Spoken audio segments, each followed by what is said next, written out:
Hi everyone, welcome to আড্ডা 24/7 WBC stopper. আমি মৌলি রয় তোমাদের সাথে আলোচনা করছিলাম পলিটির মাস্টার ব্লাস্টার সিরিজ। আজকে 6 নভেম্বর ভাইফোঁটা, সেই কারণে আমি তোমাদের সাথে লাইভ ক্লাসে যুক্ত হতে পারছি না, কিন্তু যেরকম কথা দিয়েছিলাম তোমাদেরকে রেকর্ড প্রোভাইড করব। সো বাইরে প্রচণ্ড আওয়াজ হচ্ছিল, তাই একটু লেট হয়ে গেল, ভেরি সরি। সো আজকে 6 নভেম্বর, আজকে পলিটির মাস্টার ব্লাস্টার সিরিজে 42 most vital points, most important one liner, যেগুলো পলিটির জন্য ভীষণ ইম্পর্ট্যান্ট, তোমাদের সাথে আলোচনা করব। দেরি না করে আজকের আলোচনাটা শুরু করে দিই। তার আগে আজকের vibes, big journey begin with small step. So একটা বড় জার্নি আমরা যখন ডিসাইড করি, আমাদের মনে হয় যে বড় বড় স্টেপ ফেলতে হবে, কখনোই নয়। ছোট্ট ছোট্ট স্টেপ কিন্তু ভীষণ ভাইটাল। এক একটা ইম্পর্ট্যান্ট স্টেপ হচ্ছে ছোটো ছোটোভাবে আমাদের এগিয়ে যেতে হবে এবং কোনোটা মিস করা চলবে না। কনসিস্টেন্সি বজায় রাখতে হবে, রেগুলারিটি মেনটেন করতে হবে, যাতে কিনা আমরা আমাদের লক্ষ্যে পৌঁছে যাই। আমি তোমাদের সাথে ডাব্লিউবিসিএস ক্র্যাকার 2022 পেপার 5 আলোচনা করছি 9 সেপ্টেম্বর থেকে, যেখানে আমি পড়াচ্ছি ইন্ডিয়ান পলিটি এবং শাহিন ম্যাম তোমাদের পড়াচ্ছেন ইন্ডিয়ান ইকোনমি। আমার ক্লাস থাকছে প্রত্যেক সোমবার এবং বৃহস্পতিবার 11টা থেকে 1টা, ম্যামের ক্লাস থাকছে 1টা থেকে 3টে। তো তোমাদের জানিয়ে রাখি, যেহেতু কদিন পুজোর জন্য একটুখানি টাইমিংগুলো আমাদের মিসম্যাচ হয়েছে, তো খুব তাড়াতাড়ি তোমাদের সাথে আমি নেক্সট ক্লাসে যুক্ত থাকব এবং কবে ক্লাস থাকছে সেটা অবশ্যই কিন্তু তোমাদের আপডেট করে দেবো।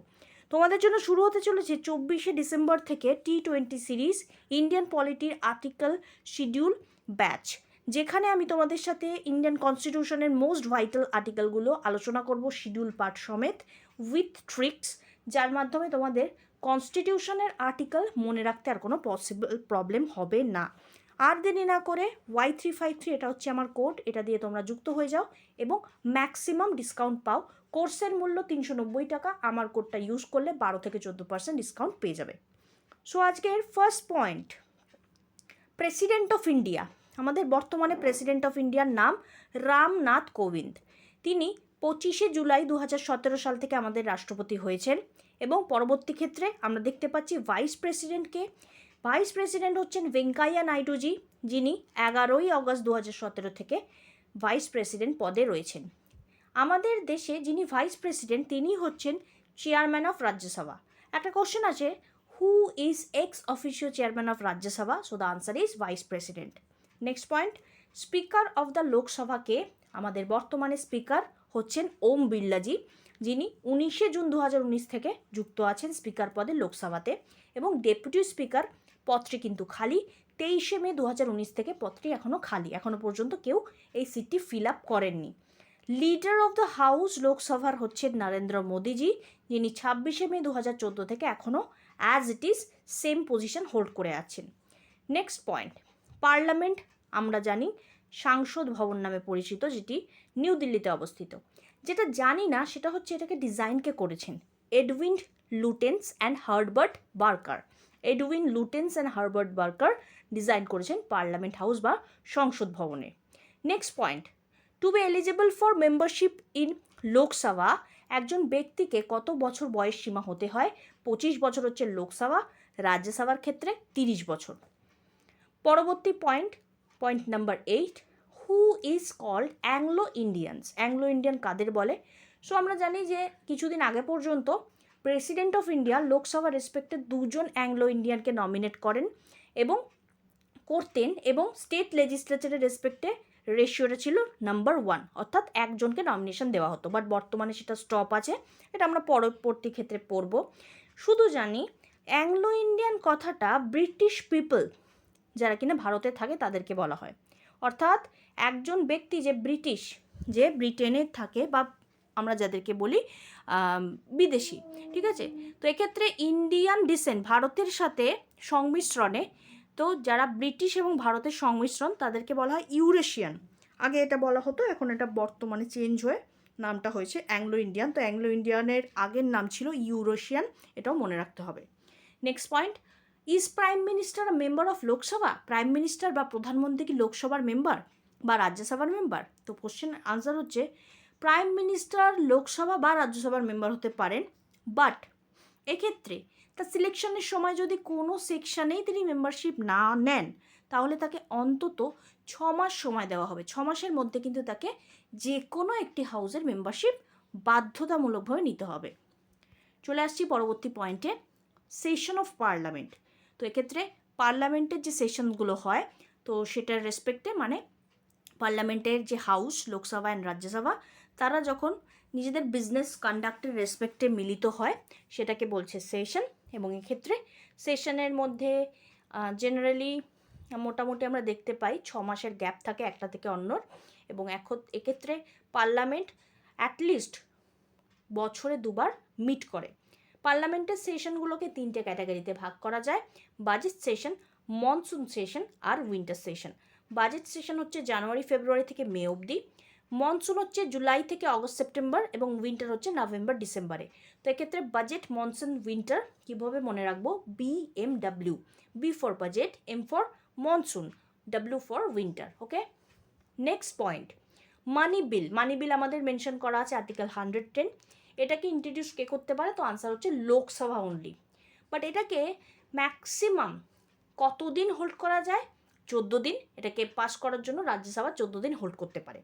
নেক্সট পয়েন্ট, যদি কোনো রকমের লোকসভা রাজ্যসভার মধ্যে কোনো রকম ডিসপিউট দেখতে পাওয়া যায় এবং সেক্ষেত্রে ফাইনালি লোকসভা রাজ্যসভার মধ্যে প্রবলেম হলেও লোকসভা যেটা ডিসাইড করবে সেটাই কিন্তু আনসার হয়, মানে সেটাই কিন্তু ফাইনালাইজ হয়, ঠিক আছে? অন্যটা অতটা গুরুত্ব দেওয়া হয় না। নেক্সট পয়েন্ট, ফার্স্ট লোকসভা স্পিকারের নাম গণেশ বাসুদেব মাভলঙ্কর। গণেশ বাসুদেব মাভলঙ্কর, যাকে আমরা শর্টে বলি GV মাভলঙ্কর, 1952 থেকে 1956, যিনি কিনা তার অফিসের টাইমেই তার মৃত্যু হয়, ঠিক আছে? নেক্সট পয়েন্ট, তার আগে বলি WBCS ক্র্যাকার ব্যাচ এখনও পর্যন্ত যারা যুক্ত হওনি, তোমরা চাইলে আমার কোড Y353 ইউজ করে এটাকে পারচেস করতে পারো। যারা অলরেডি WBCS মহাপ্যাকে রয়েছে তারা ফ্রি অফ কস্টে ক্লাসগুলো করতে পারবে। Next point, article 19। Article 19 fundamental রাইটসের ভীষণ ইম্পর্টেন্ট একটি আর্টিকেল, যেখানে রাইট টু ফ্রিডমের কথা বলা হয়। তো এক্ষেত্রে ফ্রিডমে কটা ফ্রিডম এনশিওর করা আছে? 6টা। ওকে, তো এক্ষেত্রে প্রথমত freedom of speech and expression, right to assemble peaceably without any arms, right to form association, union, cooperative society, right to move freely throughout the territory of India, right to reside, settle any part of the territory of India, and right to choose, profess any business, profession or occupation or trade, ঠিক আছে? অর্থাৎ নিজের বাক স্বাধীনতার অধিকার, মত প্রকাশের অধিকার, এর পাশাপাশি আমি চাইলে অ্যাসেম্বলি বা জনসভা করতে পারি কোনো রকম অস্ত্রের প্রয়োগ ছাড়া। নেক্সট হচ্ছে কোনো association, union, cooperative society form করতে পারি, আর মুভ করতে পারি ফ্রিলি টেরিটরি অফ ইন্ডিয়াতে। পাশাপাশি আমরা যে কোনো ভারতের জায়গায় আমি সেটেল হতে পারি যে কোনো অংশে, এবং যে কোনো বিজনেস আমি প্রফেশন চুজ করতে পারি। এক্ষেত্রে রাইট টু প্রপার্টি ছিল 19-এর পার্ট, সেটাকে ডিলিট করে দেওয়া হয়েছে।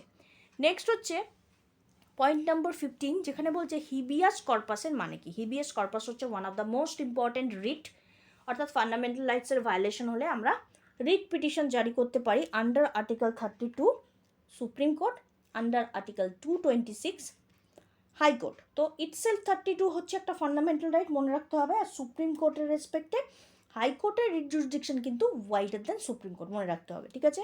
তো এক্ষেত্রে টু হ্যাভ দ্য বডি, অর্থাৎ কোনো ব্যক্তিকে যখন কোর্টের তরফ থেকে সশরীরে উপস্থিত হতে বলা হয়, অর্থাৎ তাকে যে ডিটেইন করে রাখা হয়েছে সেই ডিটেনশনের কারণটা সঠিক কিনা সেটা দেখার জন্য, যথাযথ কিনা, সুবিচার সে ব্যক্তি পাচ্ছে কিনা সেটা দেখার জন্য তাকে ডিটেন করে বা আটক করে যে রাখা হয়েছে সেটা দেখা হয় কারণটা।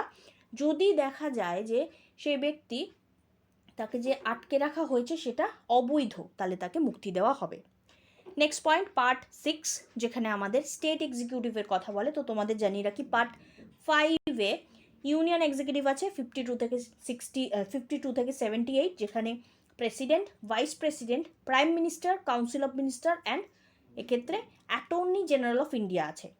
যদি স্টেটের দেখি তাহলে 153 থেকে 167 পার্ট 6-এ স্টেট এক্সিকিউটিভের কথা বলা হয়, যেখানে governor, chief minister, council of minister of a state and advocate general of state, ঠিক আছে? মনে রাখতে হবে। নেক্সট হচ্ছে আমাদের এখানে কোনো বর্তমানে ভাইস গভর্নর নেই। আমাদের যেমন ভাইস প্রেসিডেন্ট আছেন প্রেসিডেন্টের অবর্তমানে, অর্থাৎ প্রেসিডেন্ট অ্যাবসেন্ট হলে, প্রেসিডেন্ট হঠাৎ করে মারা গেলে বা অসুস্থ হলে তার পদটি ম্যাক্সিমাম 6 মাস পদটি সামলাবেন ভাইস প্রেসিডেন্ট, বাট এক্ষেত্রে গভর্নর বর্তমানে কিন্তু কোনো ভাইস গভর্নর নেই, ঠিক আছে। নেক্সট হচ্ছে ইলেকশন কমিশনের কথা বলা হচ্ছে। ইলেকশন কমিশন হচ্ছে একটা পার্মানেন্ট অ্যান্ড ইন্ডিপেন্ডেন্ট বডি, যেটা এস্টাবলিশ করা হয়েছে কনস্টিটিউশনের দ্বারা, এটাকে কনস্টিটিউশনাল বডিও বলা হয়। এর উদ্দেশ্য হচ্ছে free and fair election whole কান্ট্রিতে, এবং এক্ষেত্রে আর্টিকেল 324-এ মেনশন করা আছে সুপারিনটেন্ডেন্স, ডাইরেকশন, কন্ট্রোল ইলেকশন কমিশনের everything. Election commission of India parliament, state legislature, president, vice প্রেসিডেন্টের ইলেকশন কন্ডাক্ট করে। একটা কোশ্চেন আসে, কোন দুটো সেকশনের ইলেকশন হোল্ড করে না? তো এক্ষেত্রে আনসার হচ্ছে পঞ্চায়েত আর মিউনিসিপ্যালিটি, যেটা দেখবে কে স্টেট ইলেকশন কমিশন। আমি কথা বলছি ইউনিয়নের রেসপেক্টে এটাকে বলা হচ্ছে ইলেকশন কমিশন অফ ইন্ডিয়া, আর স্টেটকে বলা হচ্ছে state election commission. Next point, election commission হচ্ছে একটা অল ইন্ডিয়া বডি, যেখানে সেন্ট্রাল গভর্নমেন্ট, স্টেট গভর্নমেন্ট দুটোকেই প্রায়োরিটাইজ করা হচ্ছে। নেক্সট সেকশন, আমেরিকান কনস্টিটিউশন, আমাদের সুপ্রিম কোর্টের সিস্টেমটা আমরা পেয়েছি, জুডিশিয়াল সিস্টেম, সব থেকে হাইয়েস্ট পজিশন হোল্ড করছে সুপ্রিম কোর্ট। সুপ্রিম কোর্টের নিচে আছে হায়ার কোর্ট এবং তার নিচে আছে সাবঅর্ডিনেট কোর্ট। তো এটা না পিরামিডের মতো, সব থেকে বেশি সংখ্যা আছে সাবঅর্ডিনেট কোর্ট, তাই জন্য একটু চওড়া, তার থেকে একটু সরু হচ্ছে হায়ার কোর্ট। 25টা হাইকোর্ট বর্তমানে, হাইকোর্টের লাস্ট হাইকোর্টের নাম হচ্ছে অমরাবতী, এবং সব থেকে উপরে সুপ্রিম কোর্ট হচ্ছে সিঙ্গেল সিস্টেম কোর্ট, যেটা গভর্নমেন্ট অফ ইন্ডিয়া অ্যাক্ট 1935 থেকে নেওয়া হয়েছে, যেটা কিনা সেন্ট্রাল ল এবং স্টেট লকে এনশিওর করছে। সুপ্রিম কোর্ট ইনগ্রেট হয়েছে 28শে জানুয়ারি 1950, মনে রাখতে হবে সুপ্রিম কোর্ট ইনগ্রেট হয়েছে 28শে জানুয়ারি 1950, অর্থাৎ আমাদের কনস্টিটিউশন কেম ইনটু ফোর্সেস ঠিক একদিন পর। নেক্সট হচ্ছে আর্টিকেল 124 থেকে 147 পার্ট 5-এ কনস্টিটিউশন ডিল করছে organisation, independence, jurisdiction, power, procedure and so on of the supreme court, everything. Parliament basically এটাকে এই সুপ্রিম কোর্টকে অথরাইজ করে রেগুলেট করছে। কিভাবে? সুপ্রিম কোর্টের যে জাজেসরা রয়েছেন তাদের স্যালারি অ্যালাওয়েন্স পার্লামেন্ট ডিসাইড করে। সুপ্রিম কোর্টের জাজেসদের রিমুভাল অর্থাৎ ইমপিচমেন্টটাও কিন্তু পার্লামেন্টের দ্বারাই হয়। ভেরি ভেরি ইম্পর্টেন্ট, মনে রাখবে। 4 তারিখে তোমাদের WBCS আড্ডা 24/7 বাংলা চ্যানেলে আমি 4টের সময় ক্লাস নিয়েছি সুপ্রিম কোর্টকে নিয়ে, প্লিজ ক্লাসটাকে দেখে নাও কোনো রকম কনফিউশন ছাড়া। Next point, at present supreme কোর্টে কতজন জাজ? তো আনসার হচ্ছে 34, একজন চিফ জাস্টিস এবং 33 জন আদার জাজেস। 2019 সালে সুপ্রিম কোর্টের জাজেসদের সংখ্যা বেড়েছে, আগে ছিল 31, এখন 34। এবং প্রথম পর্যায়ে যখন সুপ্রিম কোর্ট একদম তৈরি হচ্ছে, তখন এর জাজেসদেরকে সংখ্যা ছিল টোটাল 8, একজন চিফ জাস্টিস এবং 7 জন আদার জাজেস, ঠিক আছে। তো এক্ষেত্রে দেখো এত বাড়লো কী করে আমাদের মনে হতে পারে, তো আনসার হচ্ছে এটা সিম্পল। এখনও বর্তমানে ভারতবর্ষের সুপ্রিম কোর্টে প্রায় 50,000 বা তার বেশি কেস পেন্ডিং, তো সেটা সুরাহা হয়নি। এতগুলো কেসের নিষ্পত্তি কখনোই 8 জনের পক্ষে পসিবল হয় না, তাই স্ট্রেংথ বাড়াতে হয়েছে বাধ্য হয়ে। নেক্সট হচ্ছে সুপ্রিম কোর্টের জাজেসদের অ্যাপয়েন্টমেন্ট কে দেয়? আনসার হচ্ছে প্রেসিডেন্ট। এবং সুপ্রিম কোর্টের জাজ হওয়ার পর একজন ব্যক্তিকে ওথ নিতে হয় কার কাছে? আনসার হচ্ছে প্রেসিডেন্ট, ওথ আর অ্যাফার্মেশন। সিমিলারলি প্রেসিডেন্টও যখন ওথ নেন তখন কার কাছে নেন? অবশ্যই সুপ্রিম কোর্টের চিফ জাস্টিসের থেকে। খুব ভালোভাবে মনে রাখবে এক্ষেত্রে ভাইস ভার্সা রিলেশনশিপ। নেক্সট হচ্ছে প্রেসিডেন্ট চাইলে সামান জারি করতে পারেন পার্লামেন্টে, প্রোরোগিউ বা ঘোষণা করতে পারেন লোকসভা রেসপেক্টে, এবং দুটো হাউসের মধ্যে ডেডলক চললে বা অচলাবস্থা চললে তিনি জয়েন্ট সিটিং রাখতে পারেন। Article 108 joint sitting, very very important. Next হচ্ছে প্রেসিডেন্ট কী করতে পারেন? লোকসভার যে কোনো মেম্বারের থেকে যে কোনো একজনকে সিলেক্ট করতে পারেন, যদি লোকসভার যিনি প্রেসাইডিং অফিসার অর্থাৎ স্পিকার অ্যাবসেন্ট থাকেন। স্পিকার অ্যাবসেন্ট থাকলে সেই পদটি সামলাবেন ডেপুটি স্পিকার, দুজনেই যদি না থাকেন তাহলে একজনকে কি করা হচ্ছে? Specifically as a acting speaker হিসেবে যুক্ত করা হচ্ছে, ঠিক আছে। Next point, similarly president of India রাজ্যসভার রেসপেক্টেও চেয়ারম্যান বা ডেপুটি চেয়ারম্যানের অবর্তমানে একজনকে সিলেকশন করতে পারেন অ্যাজ আ মানে যেটাকে বলে এক্ষেত্রে অ্যাক্টিং চেয়ারম্যান, ঠিক আছে, মনে রাখবে। নেক্সট হচ্ছে প্রেসিডেন্ট নমিনেট করতে পারেন 12 জনকে রাজ্যসভার থেকে, যারা কিনা স্পেশাল নলেজ, স্পেশাল পার্সন, এবং এক্ষেত্রে science, arts, culture, literature, social সার্ভিসে খুবই বেশি দক্ষ এবং কিছু অ্যাচিভমেন্ট করেছেন। রিজার্ভেশনের রেসপেক্টে, SC/ST রেসপেক্টে পার্লামেন্টে আমরা দেখতে পাচ্ছি পার্লামেন্ট এবং স্টেট লেজিসলেচারে প্রেসিডেন্ট যে নমিনেশন দিতেন না, 2 জন হচ্ছে অ্যাংলো ইন্ডিয়ানকে পার্লামেন্টের লোকসভা রেসপেক্টে, আর স্টেট লেজিসলেচারে একজনকে, তো সেটা এখন বন্ধ আছে আপাতত, ঠিক আছে। নেক্সট পয়েন্ট, আর্টিকেল 334, যেখানে বলছে যে reservation SC seat representation of Anglo Indian community, এটাকে চিজ করা হয়েছে, ঠিক আছে, সিজ করে দেওয়া হয়েছে, চিজ না সিজ, ঠিক আছে। এটা 25শে জানুয়ারি থেকে এফেক্টিভ হয়েছে 2020। নেক্সট হচ্ছে শিডিউল কাস্ট শিডিউল টাইপ এখন বর্তমানে বেশ উন্নতি করেছে 70 বছরে, লাস্ট 70 বছরে আমরা দেখতে পাচ্ছি। তো সেক্ষেত্রে কনস্টিটিউয়েন্ট অ্যাসেম্বলি প্রথমে যে চিন্তাভাবনা করেছিল সেটাকে এখন কিন্তু চেঞ্জ করা হচ্ছে। নেক্সট পয়েন্ট, আর্টিকেল 331 আমাদের কি বলে? আর্টিকেল 331 বলছে যে প্রেসিডেন্ট নমিনেট করতে পারেন 2 জন অ্যাংলো ইন্ডিয়ানকে লোকসভায় যদি দেখা যায় যে অ্যাংলো ইন্ডিয়ান কমিউনিটির রিপ্রেজেন্টেশন সঠিকভাবে হচ্ছে না। এবং আর্টিকেল 333 বলছে গভর্নর অফ স্টেট চাইলে ওপিনিয়ন নিয়ে অ্যাংলো ইন্ডিয়ান কমিউনিটি স্টেট লেভেলে যে একজনকে করা হতো সেটা করতে পারে যদি তাদের অবস্থা খুব একটা সুরাহা না হয় বা উন্নতি না হয়। এবং আজকের লাস্ট পয়েন্ট, 126 ধারা 2019 কি বলছে? 126 ধারা নয়, সংশোধনী বিল, যেখানে বলছে পার্লামেন্টের রেসপেক্টে রিজার্ভেশন SC/ST যদি মানে স্পেসিফিক্যালি সরিয়ে দেওয়া হবে নমিনেশন অ্যাংলো ইন্ডিয়ানের রেসপেক্টে, ঠিক আছে, অ্যাংলো ইন্ডিয়ান লোকসভা এবং স্টেট লেজিসলেচারের রেসপেক্টে। পরবর্তী পর্যায়ে এটা কতটা অ্যাপ্লিকেবল হবে সেটা আমরা দেখব। এবং যারা এখনও পর্যন্ত যুক্ত হওনি নিয়মিত আপডেটেড থাকো আড্ডা 24/7 বাংলা এবং আড্ডা 24/7 WBCS টপারে তোমরা যুক্ত হও।